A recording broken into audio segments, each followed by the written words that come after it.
Viewers, this is doctor Aqsa Karim. आज हम पढ़ने जा रहे हैं सर्वाइकल रेडिकुलोपैथी के बारे में। इस लेक्चर के अंदर आपको पता पड़ेगा कि सर्वाइकल रेडिकुलोपैथी होती क्या है, रेडिकुलोपैथी की डेफिनेशन क्या है, साइन और सिम्टम्स क्या है सर्वाइकल रेडिकुलोपैथी के, ट्रीटमेंट प्रोटोकॉल क्या होते हैं सर्वाइकल रेडिकुलोपैथी के। So stay tune. इस लेक्चर को सर्वाइकल रेडिकुलोपैथी की डेफिनेशन से। Cervical radiculopathy is a neurological condition. जैसे कि आपको पता है कि सर्वाइकल रेडिकुलोपैथी, ठीक है, सर्वाइकल यानी कि नेक, आपकी जो आपकी सर्वाइकल बोन्स, उसमें क्या होगा कि आपकी कंप्रेशन या इरिटेशन हो जाएगी, ठीक है, जिसकी वजह से क्या होगा कि आपकी जो नर्व रूट है वो कंप्रेस हो जाएगी, ठीक है।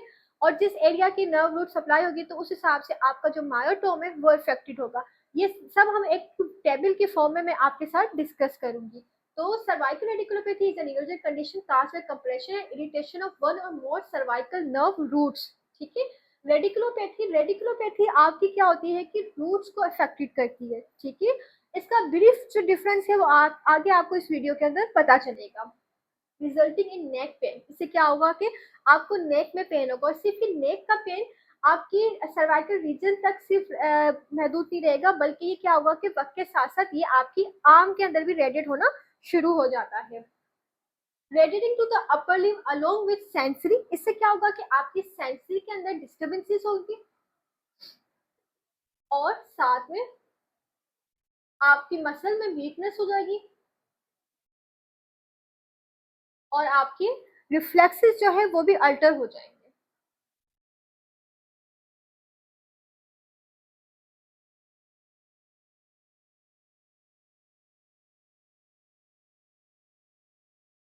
Alter reflexes. फ्रेंड्स, अगर हम काजेस की बात करें सर्वाइकल रेडिकुलोपैथी की, तो इसके अंदर आ जाता है सबसे पहले आपके पास डिस्क हर्निएशन। क्या होगा कि आपका जो जेल होगा न्यूक्लियस पल्पोसिस, वो क्या हो जाएगा कि उस वो हर्निएट हो जाएगा। किसकी वजह से? अगर आप स्लिप हो गए हो, ठीक है ना, या रोड ट्रैफिक एक्सीडेंट है, तो उसमें ये मोस्ट कॉमन या ये होता है कि एक्सीडेंट के टाइम जो है ना, साथ साथ आपको विप्लिश इंजरी भी हो जाती है। विप्लिश इंजरी क्या होती है वो हम नेक्स्ट वीडियो के अंदर डिटेल में डिस्कस करेंगे, ठीक है। तो डिस्क हर्निएशन जैसे कि यंगर पेशेंट्स के अंदर मोस्ट कॉमनली काज देखा गया है, वो भी सर्वाइकल रेडिकुलोपैथी का एक काज बनता है। इसके अलावा सर्वाइकल स्पिंडुलोसिस, ये क्या है कि डिजेनरेटिव चेंजेस है जो कि ओल्डर एजेस में देखी जाती है।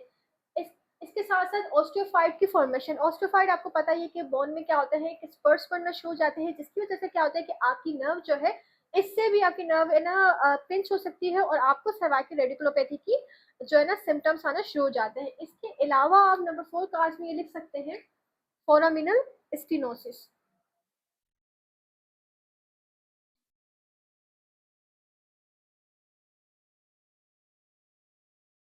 यानी नर्व का जो एक्सिट पाथवे होता है आपकी वर्टिब्री से, उसमें क्या हो जाए आपके फोरामिन में स्टिनोसिस हो जाए, यानी कि नेरोइंग हो जाए आपकी फोरामिन से। जा रहे हैं clinical features of cervical radiculopathy के, यानी कि अगर हम इसके सिम्टम्स के बारे में बात करें तो सबसे पहले आपको याद आता है कि कौन सी आपकी नर्व रूट इन्वॉल्व है। नेक के अंदर कितनी सर्वाइकल बोन्स होती है? 7। और आपकी नर्व रूट कितनी होती है?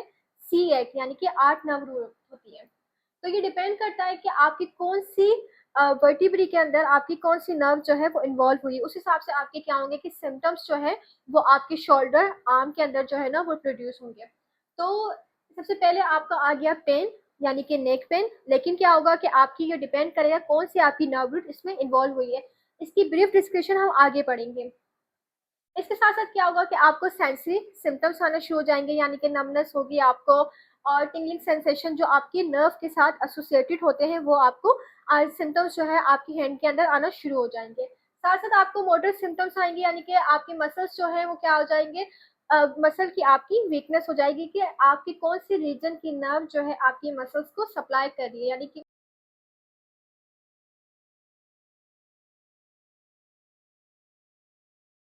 बात करने जा रहे हैं डर्माटोमल पैटर्न के बारे में, यानी कि आपकी नर्व रूट्स, कौन सी नर्व रूट आपकी कौन से पेन की डिस्ट्रीब्यूशन यानी कि एरिया को अफेक्ट करेगी। देन उसमें आपकी कौन से एरिया में जो मसल है वो वीक होगा, और आपका कौन सा रिफ्लेक्स जो है वो डिमिनिश होगा, जिससे आपको पता पड़ जाएगा कि आपकी ये नर्व रूट जो है वो इन्वॉल्व है। सो C5 में आपके पास आ जाता है, जैसे कि मैं आपको बता चुकी हूँ कि सर्वाइकल बोन्स आपके पास कितनी होती है? 7। बट नर्व्स आपके पास कितनी होती है, 8। ठीक है, तो हम C5 की अगर हम बात करें तो इसमें क्या होगा कि आपका पेन की जो डिस्ट्रीब्यूशन होगी वो क्या होगी, शोल्डर। ठीक है, इसमें वीकनेस अगर हम देखें तो क्या होगी कि डेल्टोइड की आपकी वीकनेस होगी और रिफ्लेक्स कहाँ पे डिमिनिश होगा, आपका बाइसेप। ठीक है, यानी बाइसेप रिफ्लेक्स को आप चेक करके बता सकते हैं कि आपकी C5 जो है वो इन्वॉल्व है। C6 की अगर हम अब बात करें तो C6 में आपका क्या आ गया कि ये सप्लाई करेगा थंब, यानी कि आपका पेन जो होगा वो क्या होगा, थंब में शुरू होगा।